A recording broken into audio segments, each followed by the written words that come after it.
శ్రీరామ జయ రామ జయ జయ రామ. రామనామంలో ఉన్నటువంటి మహత్వం, ఆ పటుత్వం, ఆ అద్భుతమైనటువంటి అక్షరాల యొక్క పొందిక, భక్తుల యొక్క ఆధ్యాత్మిక, ఆధిదైవిక, ఆది భౌతికములనేటువంటి త్రివిధ తాపాలను తొలగిస్తుంది. సుగ్రీవమిత్రం పరమం పవిత్రం సీతాకలత్రం నవమేఘగాత్రం కారుణ్యపాత్రం శతపత్రనేత్రం శ్రీరామచంద్రం సతతం నమామి.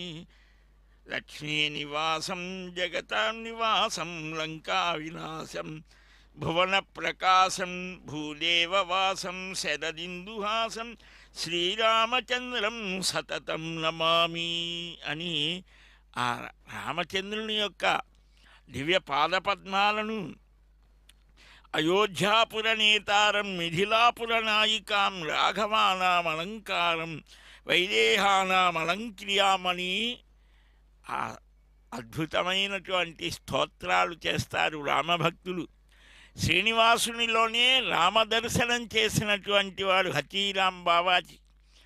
మనకందరికీ తెలుసు, ఆ తమ తమ ఇష్టదైవాదులని ఆ ఆంజనేయుడు, అలాగనే మహాభక్తులు ఏ విధంగా అయితే శ్రీనివాసుల్లోనే దర్శిస్తూ ఉన్నారో, అన్ని యుగాలలో అన్ని అవతారాలు, దశావతారాలనేది కాదు, భాగవతం ఏకవింశతి అవతారాలు 21, 24, ఇంకా శ్రీమదుర్జితమేవవా, ఎక్కడెక్కడైతే దివ్య చైతన్య స్ఫూర్తి ఉంటుందో అదన్నీ నేనే అన్నారు. అలాంటి ఆ అద్భుతమైన, అందమైన, అప్రాకృతమైన, దివ్యమైన, భవ్యమైన, మనోజ్ఞ, కోమల చైతన్య స్ఫూర్తిని చూస్తే ఎవరికి ఆనందం కలగదు? అదిగో రకరకాలైనటువంటి వేషాలు, రకరకాలైన కళాకృతులు, మనకు దేవాలయ వ్యవస్థలో ఉన్న గొప్పతనమే అది. ఆ సనాతనమైన హిందూ ధర్మంలో అడుగడుగునా కూడా ఆనందంగా ఎలాగ జీవించాలి, అదొక కళ. జీవన విధానంలో పరమాత్మతో మమేకమై ఆ పారమార్థికమైన జీవనం పారలౌకికమైనటువంటి లౌకికమైన వ్యవస్థలో కూడా పరమాత్మ యొక్క స్ఫూర్తితో మెలగటం అనేటువంటిదే మనకు భౌతికమని, ఆధ్యాత్మికమని వేరు వేరు కాదు, అన్నీ కూడా భగవన్మయంగా చూడటం మన సంప్రదాయం. అందువల్లనే ఉత్సాహ, పౌరుషం, ధైర్యం, ఆనుశంస్యం, కృతజ్ఞత, విక్రమశ్చ ప్రభావశ్చ సంతి వానర రాఘవే అని ఆ ఉత్సాహ బల పౌరుషాలు మనకు కలుగుతాయి. అందువల్లనే ఆ శ్రీమద్ రామాయణం శతకోటి ప్రవిస్తరమని ఏకైకమక్షరం ప్రోక్తం మహాపాతక నాశనం అన్నారు. ఒక్కొక్క అక్షరాన్ని ఉపాసించారు. 100 కోట్లతో రామాయణాన్ని, రామకథని అందించారు మహానుభావులు.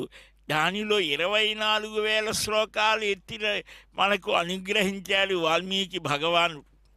అలాంటి ఆ 24,000 శ్లోకాలతో కూడినటువంటి శ్రీమద్ రామాయణానికి మధ్యమణి లాంటిది సుందరకాండ. దానిలో కూడా హనుమత్ సౌందర్యం, రాముని యొక్క, సీతమ్మ యొక్క సౌందర్యాలను రామకీర్తన చేత హనుమంతుడు ఎంత అద్భుతమైనటువంటి గొప్ప కార్యాలను సాధించాడో, ఎవరైతే ఆ హనుమంతుణ్ణి నిరంతరం స్మరిస్తారో వారిలో ఉత్సాహ బల పౌరుషాలన్నీ కూడా ప్రకటితమవుతాయి. తతో రావణ నీతాయా సీతాయా శత్రుకర్షణ జియేష పదమన్వేష్కారణాచరితే పథి దుష్కరం నిష్ప్రతిద్వంద్వం చికీర్షం కర్మ వానర సముదగ్ర శిరోగ్రీవో గవంపతిరివాబభవు. సుందరకాండ ఆరంభంలో ఉత్తిష్ట హరిశార్దూల లంఘయస్వ మహాన్నవం, జాంబవంతుడు ప్రేరేపణ చేశాడు, నువ్వే సాధించగలవయ్యా. ఆ హనుమంతుడి యొక్క జన్మ రహస్యం జాంబవంతుడు తెలుసు. అందువలనే పెద్దవాళ్ళు చెప్పే మాటని పాటించాలంటారు. ఆ తిరుమల గిరులలో అనేక మంది మహర్షులు, యోగులు, తపస్సులు, మహాత్ములైనటువంటి వారు ఆ చెట్టు పుట్ట రాగి రప్ప అన్నిటినీ ఆశ్రయించి ఉంటారట దేవతలతో సహా. ఎందుకని ఆ వైకుంఠంలో ఆయన ప్రస్తుతం లేడు, ఇక్కడనే ఉన్నాడు. భూలోక వైకుంఠం అన్నారు.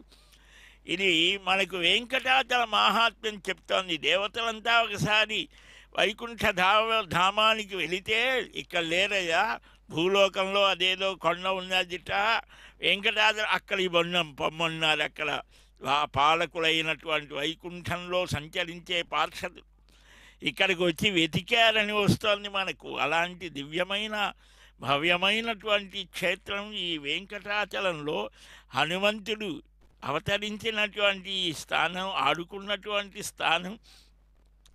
ఇలాంటి పరమపావన దివ్యధామమైన వెంకటాచల క్షేత్రంలో ఆ రామచంద్రమూర్తిని స్ఫురణకు తెస్తూ, అందుకనే ఆ మహా వీర ధౌర్యేయ వేదాంత దేశకుల వారు అద్భుతంగా ఆ రామ దీన్ని చెప్పడం జరుగుతుంది. అలాగా ఆ హనుమంతుడు రామ నిరతిశయమైనటువంటి నిర్మలమైనటువంటి ఆ అద్భుత